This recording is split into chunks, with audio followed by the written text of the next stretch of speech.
Do you ever find yourself whistling along to the Heart and Hand tune?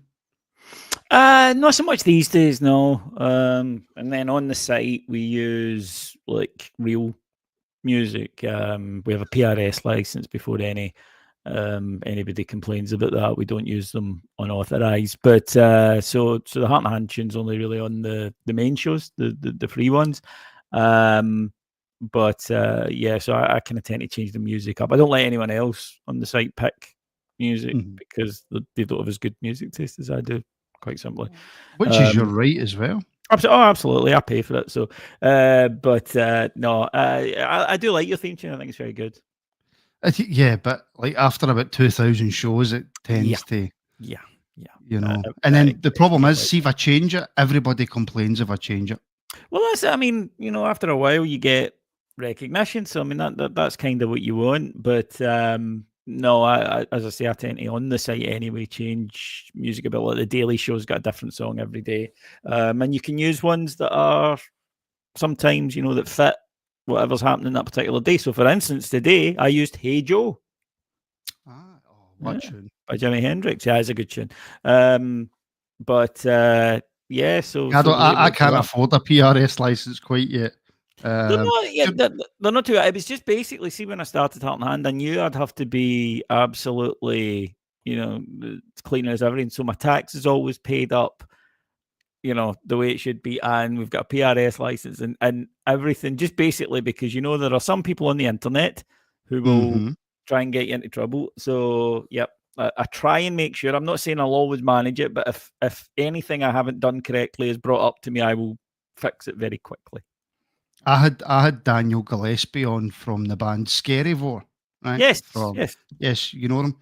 And he was promoting a new single that they were doing, and I says to him, "Look, I'll stick it on instead of my intro if you want, as long as that's all right, you know, with the record label." And he's like, "Yeah, brilliant, do that." Copyright strike. Yeah. Well, that's the thing. You can't use copyrighted music at all on YouTube. Or you can. They'll put the video up, but you won't make any money from it. It goes to the people. Yeah. So even with a PRS license, then it doesn't matter. But anyway, are we doing this? But are we on? Yeah, by the way, we're live. Hello, everybody. Hello, everybody. Yeah. Welcome along. I mean, I can talk about music all night if you want, but I don't think that's what the people are here for. Hello, everyone. It's nice. Hello. Nice to talk to you. Yeah, welcome to the Martin and David and Martin show. How are you? Please do get your comments in. It's a special day for the Rabble, I have to say, David. We passed 14,000 subscribers today. Congratulations. Well done, my man. Which 4 and a bit year ago I did not think was possible.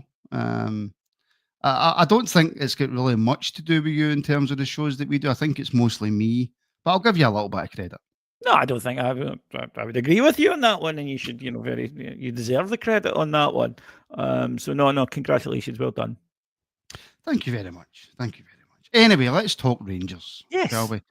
That is what we are here to do. Right, Joe Rothwell, David, signed a 3-year contract today. Look, there's about 17 different questions I want to ask you about this, right? Okay. But I want to start with the fact that he's 30-year-old. Yes. 3-year contract. So if he stays for the full of his contract, he'll be 33 by the time he leaves, probably touching 34. Which just goes to prove that when you're in the middle of a rebuild and you're looking to get some younger players in for the resale value moving forward, of course, you cannot beat a bit of experience, and they don't always have to have a resale value, do they? No, absolutely not. And you need some players that can come in and hit the ground running. And actually, a listener said to me, should we not be looking for the next Nico Raskin? I said, I'm sure we are. But remember, Nico took 2 years, really, to show us the kind of form that encourages us to buy it. And it's great. But if you sign a squad full of guys who may take 2 years, then you want people who can hit the ground running. You're absolutely right. When you sign somebody that's 30 years old, they're going into the team. And they're going into the team to play. And you know, hopefully, I think that one of the key things for me that Russell Martin spoke about was leadership. And I think he's identified something that's fairly obvious to any of us, Rangers supporters, that's a team that doesn't have much of it. I'd say Nico Raskin has got good leadership skills. But apart from that, you know, when the going gets tough, I don't necessarily see a lot of people. And we've heard a lot about, you know, the maybe sort of. I don't know. I don't know. We hear a lot about the leadership group, but some of the guys that are in that, Sterling never fit, unfortunately. Balogun didn't play that often, although he is a leader. Butland's form went off a cliff. Tav, his form wasn't what, so they need to concentrate on their own games. So I think it's interesting that Rothwell's been brought in, and then there's still the talk about Connor Cody, who again I think, it's the leadership skills as well as the football skills that have been brought in for. So there's nothing wrong. You need a balance. You can't have all, under 21s. It's brilliant if you can, but even, clubs, big clubs, when they go with you, there's still a sprinkling of players through it. That amazing Barcelona team that have got some 17 and 18-year-olds that are just, out of this. They've still got Lewandowski in there, Still got Szczesny at the back. There's still guys in there that bring that experience, and I don't think there's anything wrong with that. To be honest, where we are right now, I just want people that can come in and make Rangers a good team, because A, we can't have a season like we had last season, and B, I want to enjoy watching Rangers again. And having watched a fair bit of Leeds United last season, I think that's a great sign. And just, you never know how a player's going to adapt. Absolutely. Mm-hmm. You never know how a player's going to settle in. Just because he's been good at his previous club doesn't mean etc. etc. All of those things are true. So I'm not saying he is guaranteed to be a success. There's no such thing in the transfer market. However, just having watched them last season, I can, I can't always say this because some of the players obviously I haven't heard much of before, or certainly haven't seen, even if I've heard of them. Joe Rothwell, I have seen quite a fair bit. He's a good player. Terrific dead ball delivery, by the way. Terrific dead ball delivery. So he's going to have to fight Tav for that. And I'm not entirely sure about that. I think it might be Tav has to fight him. But it does give you another option on that. But he gets forward, very good pass of the ball, good timing. His runs forward remind me a wee bit of Scotty Arfield. That ability to just arrive at the right moment. And that's a skill in itself. Of course, the absolute master of it was Frank Lampard, who you remember. He was sensational at that. Well, he's got a wee bit of that in his game, Rothwell, and I'm not comparing them as players before anyone says anything. But he's got that ability to just ghost in at the right time, and then he's got a decent shot on him as well. So I'm looking forward to it. I think him next to Raskin in the centre of the park. Yep, I'm happy. In fact, I'm looking forward to seeing that. I don't know if it's a big if or not. If Raskin is going to be here next season. Well, the club and him are talking about an extension on his contract, and I don't know. I mean, you're absolutely right. And look, if a huge bid comes in the story, there was talk of Villa, wasn't there? There was talk of Villa, talk of Leeds, and there was another club as well down south. But and if one of them comes in with 30 million, then he's away, right? And we all understand that.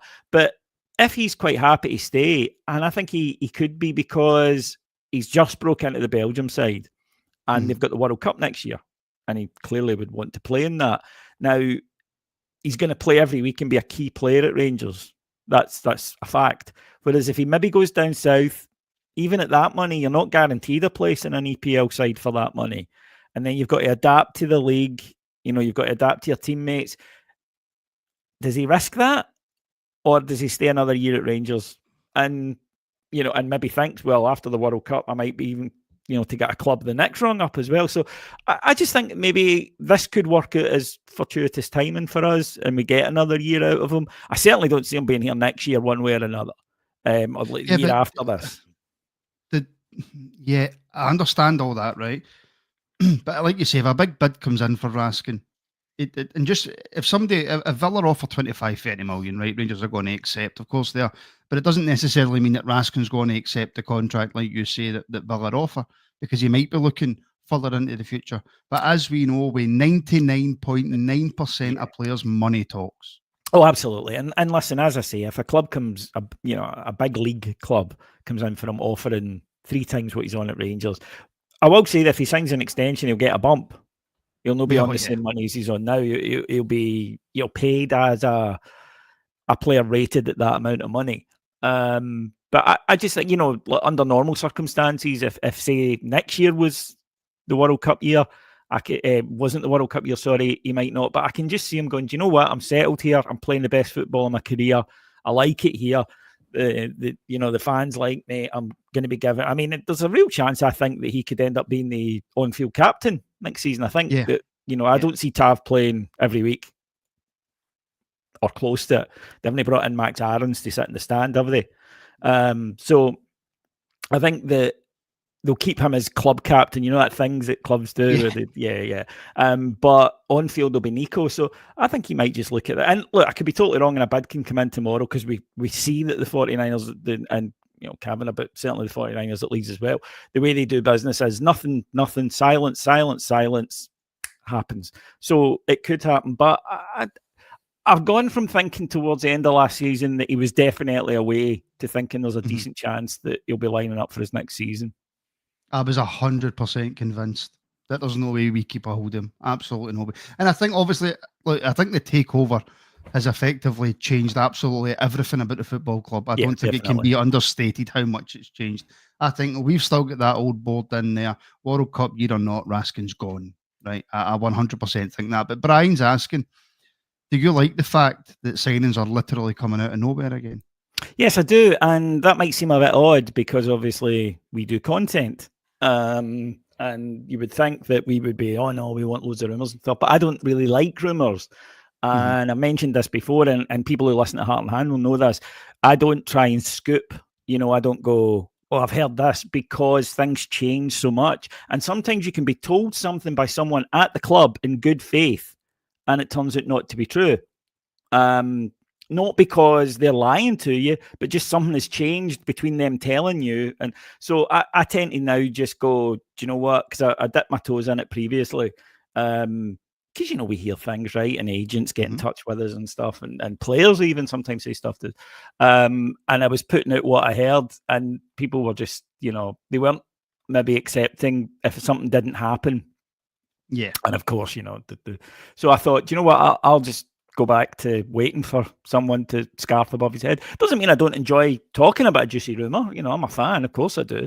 But no, I love this. I love the fact that it took 26 hours, because I went back and looked for the first link to Joe Rothwell yesterday on social media, and it took 26 hours from the first rumour I could find to the scarf above the head pick. And I love that. Yeah. And we had a Leeds United fan on. You and I spoke about it actually last time I was on. That posted about the 49ers. He's a Rangers fan, Northern Irish fella called Craig, and he's a brilliant guy. But he lives in Yorkshire, has been there for years. So he's got a season ticket for both. And he said, "This is the way they do business. It's silence, something." And he says, that they're not affected by outside noise. So they're not going to be, putting out things to try and calm the support. Their way of working is, we have a plan, we think it's going to work, and we're going to go and do it. And I think that we'll begin to see players come in the next couple of weeks. We're not going to have a full team for Panathinaikos. The signings will not be complete. There's a whole nother... The first leg we play Panathinaikos, the window's got 6 weeks to run. It's not going to be done. We'll be doing deals right up to the last day of the window, both in and out. And I think also what's maybe become pretty clear, mate, and I'm maybe reading too much into this, so I'm intrigued to know what you and what the viewers think. I think it's clear that they are not prepared to bring someone in before the player they're replacing has gone, because it can backfire. As we know, last year, I'm convinced they thought Hadji would go, so they brought Bajrami in, and then Hadji didn't go.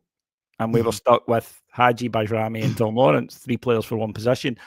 I don't think they'll do business like that. So, for instance, a striker, I think they will have strikers ready to go, but it will, once, either Dessers or Igaman or possibly both go, then they'll make their move in that regard. I've went 180 on that.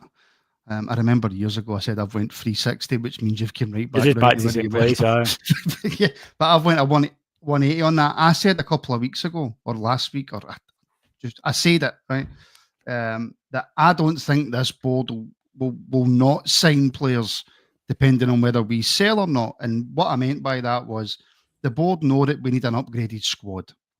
So they're going to bring in players, some before Panathinaikos, some after Panathinaikos, to try and help us get to the Champions League, or at very, very least get to the next round, so we're straight into the Europa. As an absolute worst. But they're going to bring in players that's going to help us win the league, because they know that we need to win the league now. But I was speaking to Willie Irvin today, And he says to me, he says, Martin, there's Matondo, there's Dowell, there's Davies, there's Dessers, and he rhymed off about another 5 or 6 players, and he went, no matter how much money these guys have got, we have to get that off the wage bill. Mm-hmm. We have to get rid of these players before we can start bringing more in, because if we don't sell, for example, Dessers, if he doesn't go for the 4 million or whatever, and I don't even think, and actually it'd be interesting to know what you think about this, barring the likes of Raskin and Iggerman, real sellable assets, I don't know how much the board will care about how much they sell people like Matondo or Dowell or Davies. They'll just want them off the wage bill because we need to get them off, David. Yeah, I mean, I think so. You could see loans again for those players to get them off the wage bill, even temporarily, rather than just sitting there collecting money, and not playing as a manager. Yeah, I think we do as supporters sometimes. I know I'm guilty of this. Is because I've written a player off in my mind, out of sight, out of mind kind of thing. He's still there picking up his 20 grand a week. Yeah. And, if you bring someone else in, you're suddenly paying 40 grand a week. And I just don't think that's the way that they do business. I think they look at it much more coldly and say, we need him out. And once we get him out, and, the fact that they brought in Thelwell and Dan Purdy, I think that was part of it because, with Niels Coppin, I've noticed already the kind of revisionism and romanticisation of people that happens once they leave the club. And people are saying, he spotted some good players. That wasn't just his job. His job was also to sell players and to get players out the door. And last summer, of course, we got players out the door, but it was 800 grand in fees, which was far less than had been estimated, which of course affected the incomings as well. So, we need those guys going, and some of them will be harder to shift than others. I think, we used the loan system well last season with Davis and Dowell, who will be far more desirable now than they were this time last summer, because we now can say, well, look, they went and they played here. So, and I think Birmingham are still keen on both of them, to be honest. But Rangers, I think more Davies than Dowell, though, isn't it? I think Davies is the one that Birmingham really what I read in the Birmingham Press, Birmingham World, which is a local paper, what I read online there was desperate for Davis, but very keen on Dowell. But you're right, if they can make one happen. So yeah, I'll be interested to see what comes out. But yeah, we'll move these guys on. Might take a wee bit longer than we want. Clearly, there's a lot of interest in Iggerman, but they seem to be holding out for and there's been so many different reports about what the fee is. They seem to be holding out to get the fee that they want for him, which is right. There's I mean, worst comes to worst, we're stuck with Hamza Iggerman for another year. That ain't the worst problem to have. That would be terrible. I mean, yes, I'll come back to you. I'll come back to you about Hamza in a wee second, because there's been so much reported on this, and like you say, the only way that's coming out is from over in France. That's the only way the details of that are coming out. It's not coming out from us. But I need to preface this before I bring this super chat up, right? Just so you don't think, what are you talking about? I'm a massive Lennon Miller fan, right? Mm-hmm. Massive Lennon Miller fan. And I am of the opinion, had we went for him last season and gave him a season at Rangers, he would be the next Raskin or whatever. I think he would be the next Rangers midfielder for 10, 15 years if we didn't sell him. When we told them to, we can say this, both of us, and I know a lot of the listeners, but we said in our shows, I mean, I literally stood in a room and told Rangers officials to sign him. So my conscience is clear on this one. Yes, and I've been shouting, waxing lyrical. So now, of course, people in the comments, evil, nasty people, say that I've got a Lennon Miller poster above my bed. Right? Do you? So no, but Charles is asking, David, do you have a dripping Miller poster like Martin? No, I do not. I like Lennon Miller as a player, but that is as far as it goes. And certainly would have signed him, last season. This season, firstly, where would he play if Raskin does stay? As we mentioned there, he's going to play. Rothwell's going to play. Miller could play in a 3, obviously, but they may want to go a different way with it. But no, he's a quality player, Lennon Miller. Yeah, I think he might go abroad, though. I think he might look at what's happened with Lewis Ferguson and obviously Billy Gilmour, Scott McTominay. They were a bit further along in career than him, but still, who's the other boy that's gone out there? Josh Doig. And I think, there's a lot of interest in Serie A in young Scottish players, because it's like everything, you bring in a few and they do well. Everybody goes, all right, let's go and see if we can get that.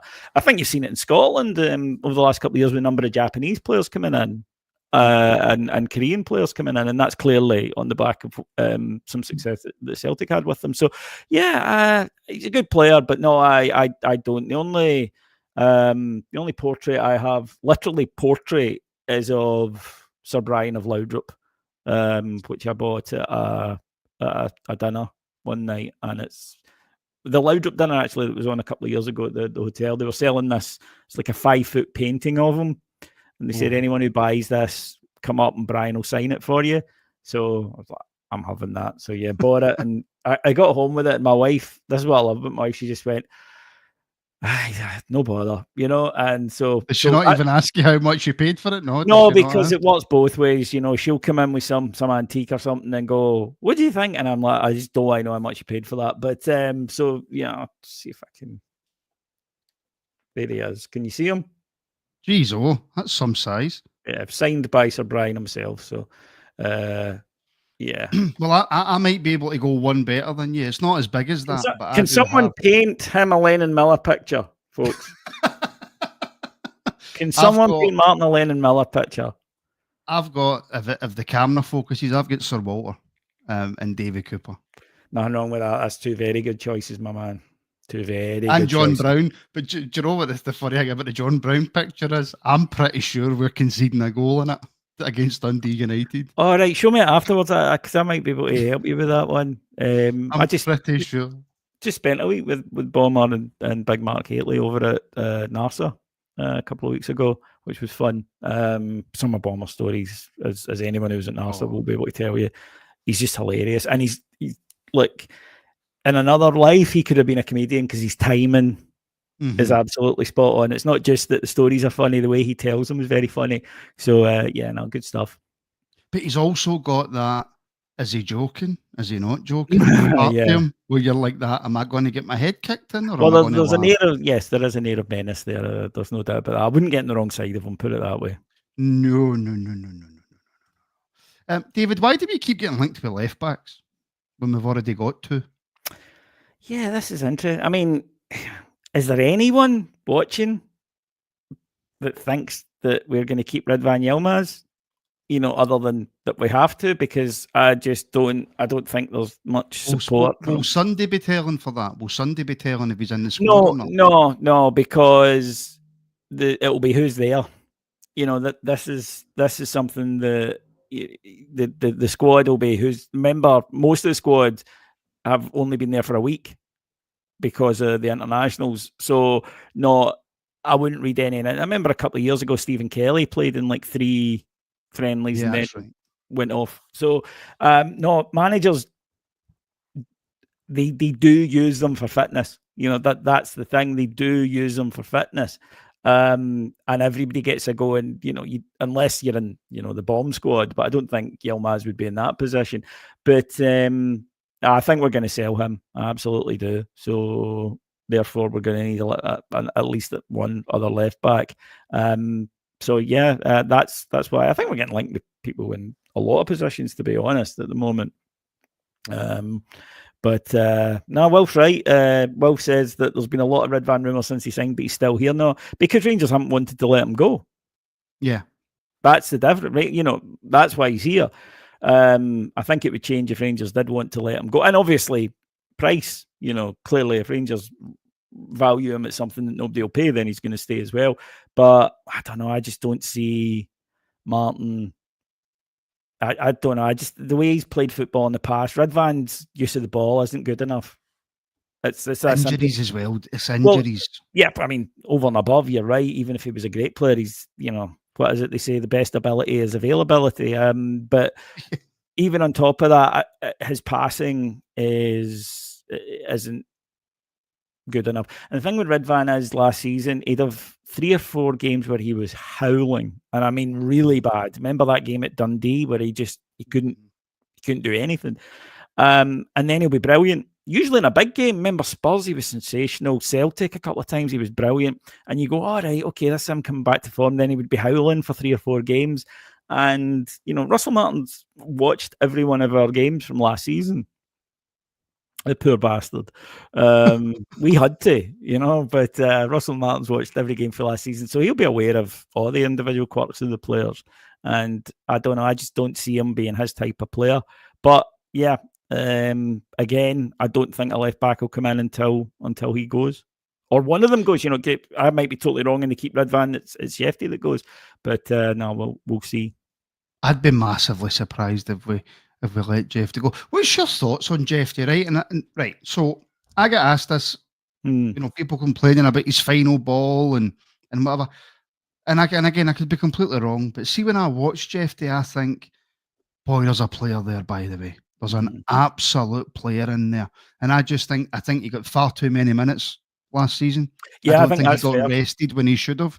But David, I think if we use this boy correctly, and we've got another, top quality left back who can take a bit of pressure off him, I think with a bit of work, he's a quality player in the future.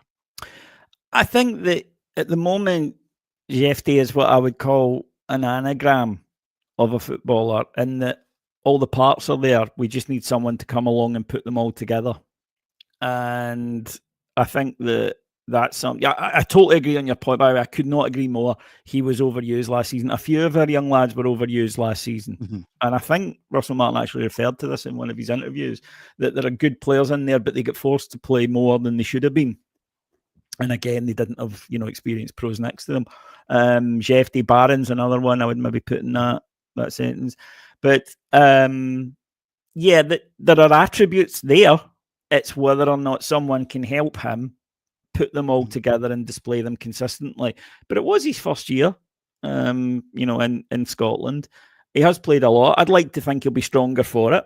And there were signs towards the end of the season that he was coming, onto a game and doing a wee bit more.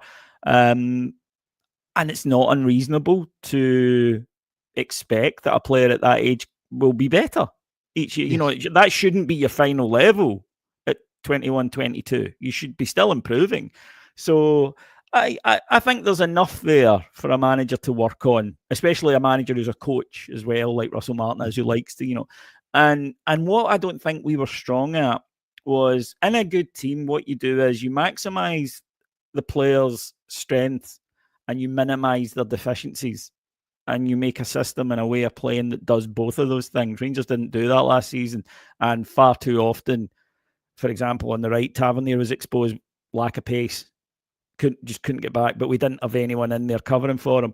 Jefte, not a great defender out wide, but we were leaving him 2-on-1 a lot. And again, these are things that managers can help with. But I think the boy's got a chance. I'm not saying I would put the mortgage on it, but no. He's definitely got. So no, of the two, I'd sell Yilmaz, because again, just over and above ability. Before we even get into the discussion of who's best, he's never fit.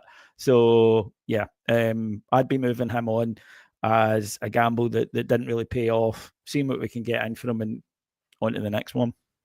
I suppose it's difficult when you've got two fullbacks who struggle defensively with that falling asleep ball in. We've seen it against Man U with Jefte, where he just falls asleep. That's it. Tav as well, if we're being honest.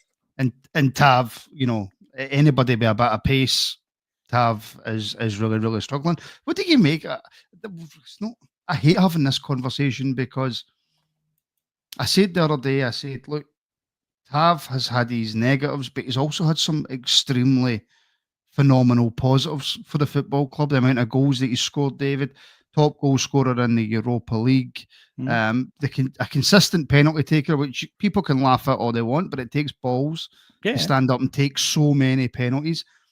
Tavernier an all-round general player, I think, for Rangers in teams that haven't necessarily been up to the mark. I think he's been superb. Defensively questionable. But every single time Tav's name's brought up, David, it's for fuck's sake, Tav. It's Tav's not good enough. It's Tav shouldn't be here. It's Tav negative this, Tav negative that. So I'll ask, how much do you think he features next season? probably less as the season goes on.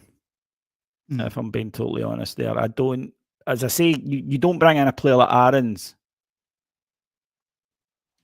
to back someone up. Okay? Yeah. Rangers were not doing that. And he wouldn't come to do that. So he's going to play. Harshly treated, Tav? Is he harshly treated? I think so. I think it's because the player and his individual contribution is merged with the captain of an unsuccessful team. Yeah. And that becomes, a thing. In terms of his contribution as a player, I do think I can agree with Leon Balogun here that once he goes, I think he'll get more recognition for it. But we have to be realistic as well. When we're talking about a player, we do have this habit as football fans and pundits and media, everyone does it, where they, we go, Tav, and we sort of go on about him as if, kind of like what I just mentioned there with a young player, and that players can get better. They don't stay the same, but we talk about them like the same. Tav is not the player he was in 2022, right? When he was rampaging all over the Europa League. That's not his fault. He's played, 500 odd games for Rangers. Lot of miles in the legs, and he's getting older. And you need to change that and manage him differently. Asking Tav to go out and play the way he did the year we won the league, it's unrealistic. To just expect him to do that, I don't think it's fair from a manager. So I think, his contribution, he'll still play, certainly at the start. I can see him, being in and around the side. I don't see a spot for him at right back, to be honest, because as I say, that signing indicates someone who's going to play. So you could see him feature from the bench if Rangers play a 3, and we don't know that at the moment, and they may do some weeks and some weeks they may not, then he might come in as the right-sided right back, because especially in games at home, if we do that, or Scottish games where we're going to have more possession, the fact he can pass, I think would, because he can still pass. So you might see him pop up in different positions, but he ain't going to play 50 or 60 games next season. If he does, then it's either because he's hit an absolute purple patch of late career form, or it's because of injuries. But I think, the plan will be to use him much more sparingly than we have previously. Would you feel comfortable, even if it was, I don't know, let's just say Livingston at home, right? Would you be comfortable with Tav in there at centre back with the way that Martin wants to play? With the big thing that worries me, and I can only go by the kind of little tidbits that I've watched of Martin's Swansea teams, of his Southampton teams, etc., and that ridiculously high defensive line, that was obvious why Balogun's left, because Balogun couldn't play that higher line. Would you be comfortable with Tav in there at centre back, even though that he lacks that sort of pace now, regardless of who it's against? It depends on the system. It depends, as you say, is it going to be a very high line? Is it going to be a slightly deeper line? It depends, in a 3 where, you've got 2 other centre backs there to cover. And his job is mainly about coming out and just covering the fullback, covering the wing back in the channel. There's a lot of ways to use him. You could even see him going in some games at the base of a midfield, going and stiffing up a midfield. But I just don't see next season James Tavernier playing 50 games at right back. I just don't. And I don't think Russell Martin does. But people, might read too much, as I say, into friendlies, because he'll feature in the friendlies and he might feature in early matches. It'll be a thing that's managed throughout the season, in my opinion. Yeah. Where do we stand then? We're talking about Tav at right back and not playing as many games. What's happening with Dujon Sterling? David, he's out again until at least the end of the year. Yeah, it was a bad. It was Achilles. What do we do with Dujon, David? I mean, it's not that we don't have experience of this, unfortunately. Generally, what happens is the player comes back and continues to pick up frustrating injuries and then leaves at the end of their contract. That's generally what happens. I hope, in the case of Dujon Sterling, that he's due a bit better injury luck.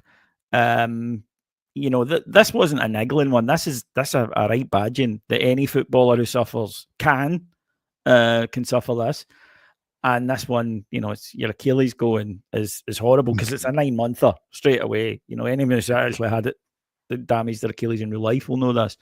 The recovery is good. So if we can, get him fit, then yes. But until he is fit, I don't think you can count on him until he's, you need to see it first. But no, he's not someone I'm particularly thinking of for 25-26. I don't know about you, but no, it's such a shame, but because we've seen if he was fit, he would be the right back by now, and it would have been done last season. Yeah, because there was, you remember in Greece when they, for a big Europa League game, Tav was on the bench.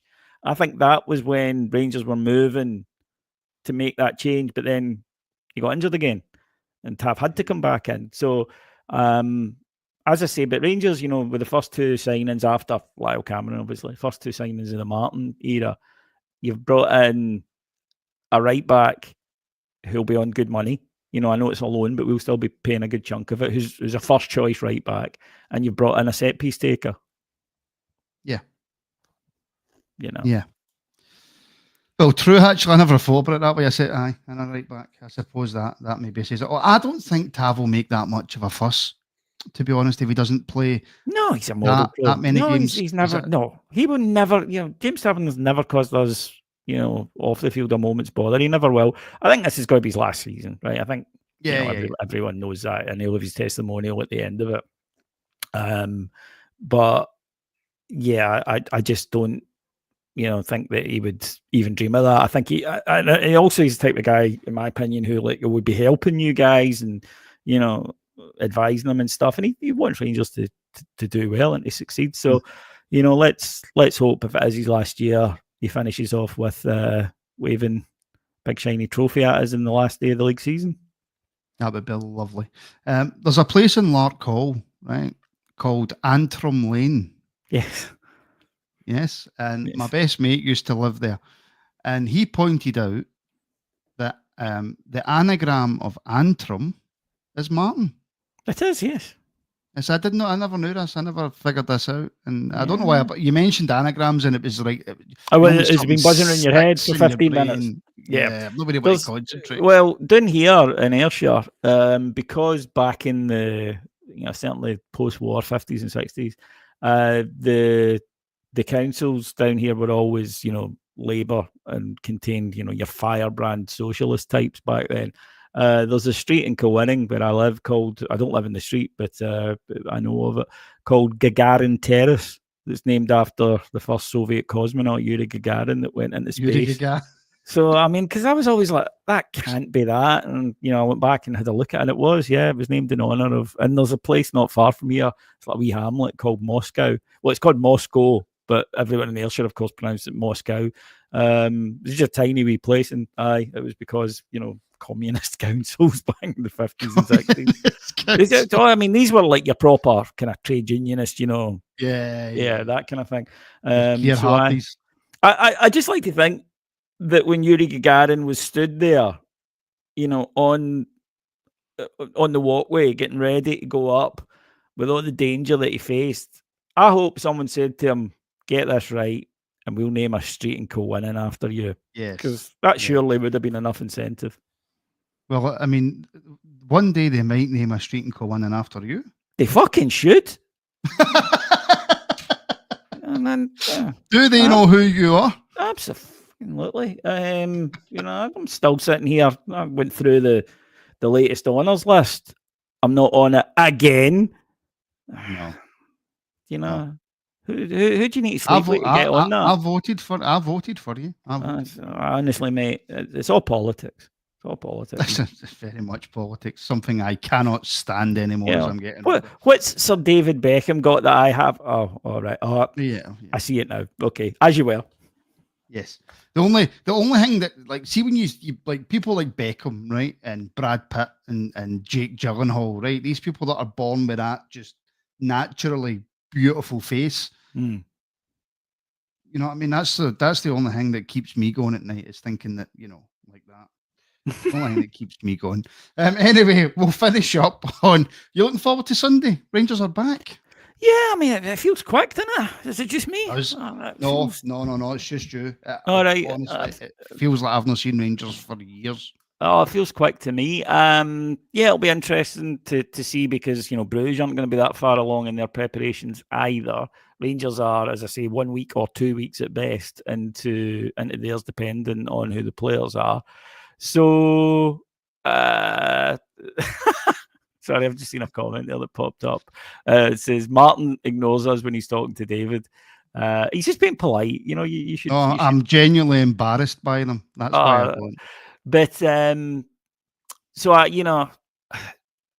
my Martin on Heart and Hand, he always says that when he's in charge of the world, all friendlies will be played behind closed doors with no result allowed out to prevent hysteria from building.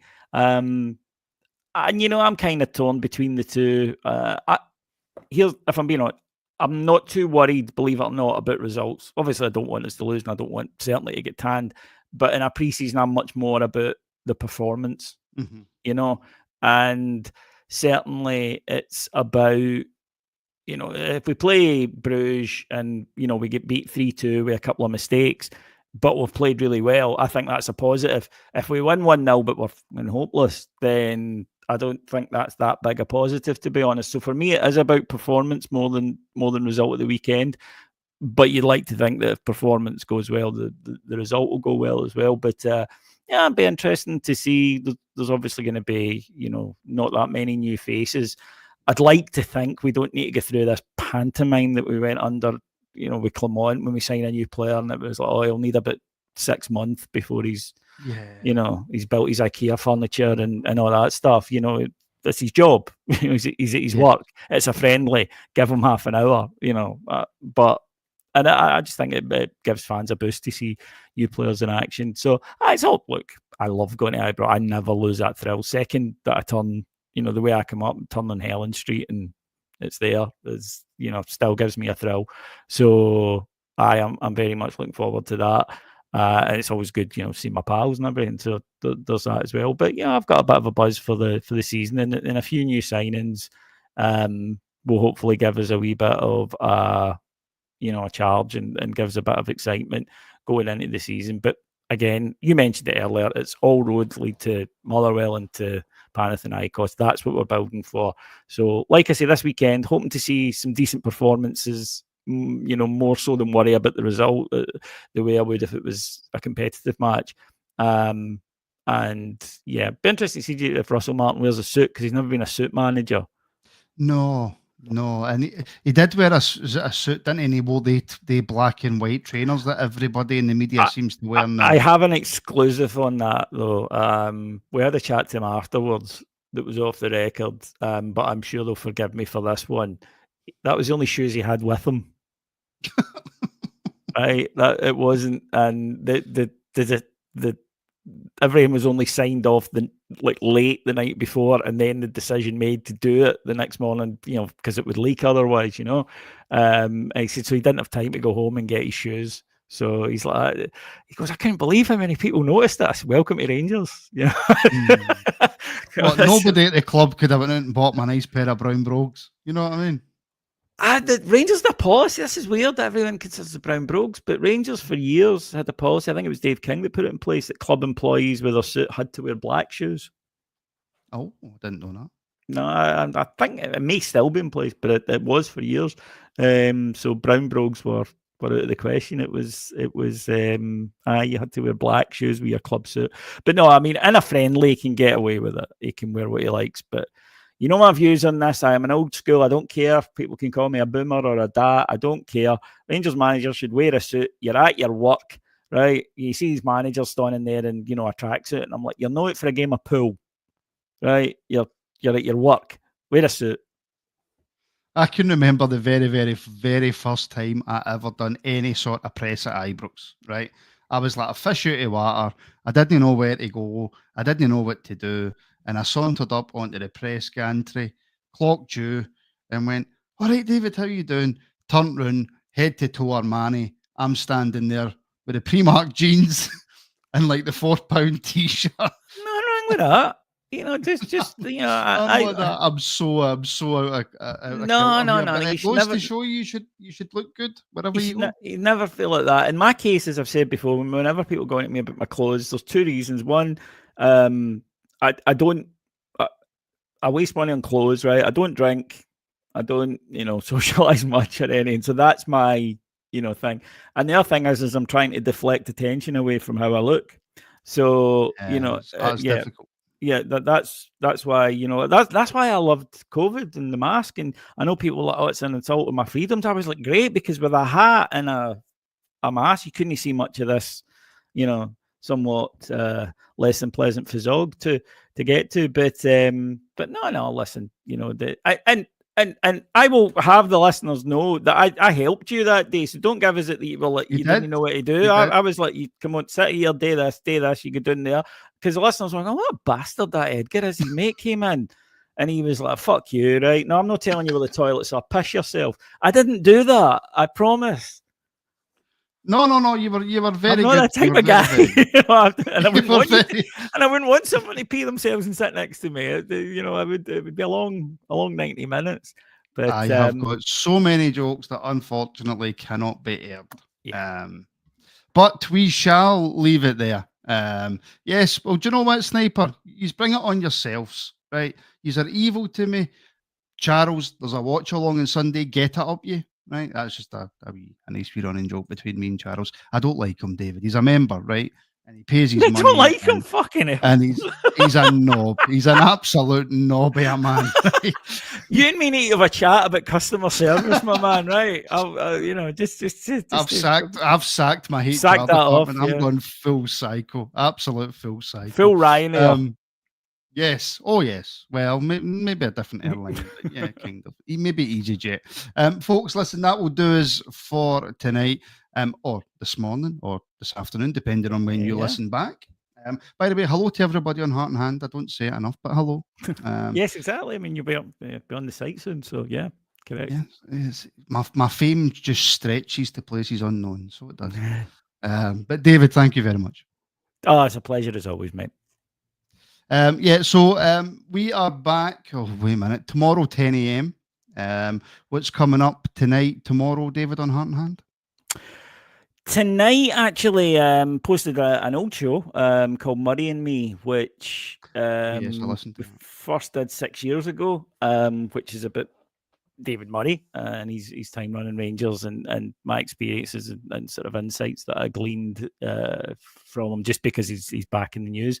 And then tomorrow we'll have our daily update, and the preview boys are beginning their season preview. Those of you who've listened to the preview will know that one show was never going to be enough for them to do a whole season, because those boys can talk. So that's going to be with you tomorrow night as well. So loads of good stuff. And we do a live, not public live, just on the site. It's like this, but it's only on the site.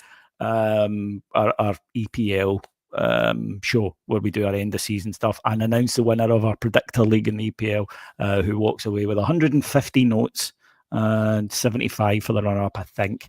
Because every year in the summer, because it's a year away, I go, oh yeah, I'll make it. Put it up, yeah, 150, and I'll give you 75 as well as a runner up. And then I get you now, and I'm like, oh, for fuck's sake, I just cost myself 225 quid. I didn't need to, but we've got that. We'll look forward to that. Although, to be fair, you've got a little bit of a cheek saying that anybody can talk. What you're talking about the preview boys? Oh no, they can talk. I can talk, but even at that, me. I don't do shows that go over an hour. No, because I get bored. And my concentration goes. They can go like 2.5 hours easy. Oh no. So that's what I mean. I whereas with me, as you know, kind of an hour, I'm beginning to, you can actually see my attention wandering. And that they can go. So when they said, "Oh, we're doing our season preview," and I was like, "Is it one show?" And no. Sorry, free shows, 3 hours long each. Stupid question, lads. Yes, but no, I am looking forward. Have you watched any of this Club World Cup? No. Do you know what? I watched 20 minutes of the second half of Inter Miami against PSG, and it bored me to tears. I've watched the odd game with like the bigger sides, and some of it's been all right, but it's not the same as like a big summer tournament kind of thing. But the World Cup season kickabout for money. Well, I mean, a lot of money, and don't get me wrong, I understand why clubs are there, but is it just me that thinks, like Manchester City, for example, going into next season when Liverpool have had 6 weeks off to refresh, and I'll be interested. I don't think they'll be too worried about Al Hilal beating them. No, because it saves them 2 weeks, really, to go. But if I was them, I'd be like, right, all the players get 3 weeks off now, and we accept we might start the season a bit slowly. But otherwise, come about January, you're absolutely right. See all the European teams that are in this that are still, going for a full month, because obviously you've got international players who would have played the Euros last year, and then they've had the season. Then this, Rodri suffered a setback. Ian Thompson saying is there. I didn't know that. Well, there you go. So, that's plenty of money, and I get why they're there. But 8 games stopped for weather, and crazy for next year for the World Cup. I mean, the Chelsea game kicked off at 9 o'clock our time and finished at 10 to 2. You're not going to be able to do that with the World Cup. And PSG made it all the way to the Champions League final, and straight away they're away to this Club World Cup, and then as soon as they come back, they're starting the league again. They're starting the league. I mean, admittedly with PSG, they get the second half of the season off because they've won the league by Christmas. But I know what you mean. But no, look, it's a lot of money. But I bet you. If Rangers were in it, David, I'd be like, I get to the final. Just get there. If Rangers were there, I'd say go and give it your best. It's a brilliant, greatest competition of all time. If Rangers and the money's fantastic, but I just don't see how it doesn't screw you up for the rest of the season. But time will tell. No. What's David's thoughts on the flat earth debate? Thank you for watching, folks. We shall speak very, very soon. I'm not getting into a flat earth debate with you, Sniper. No, the night. David, thank you very much. Everybody watching, thank you very much. And we shall speak very, very soon.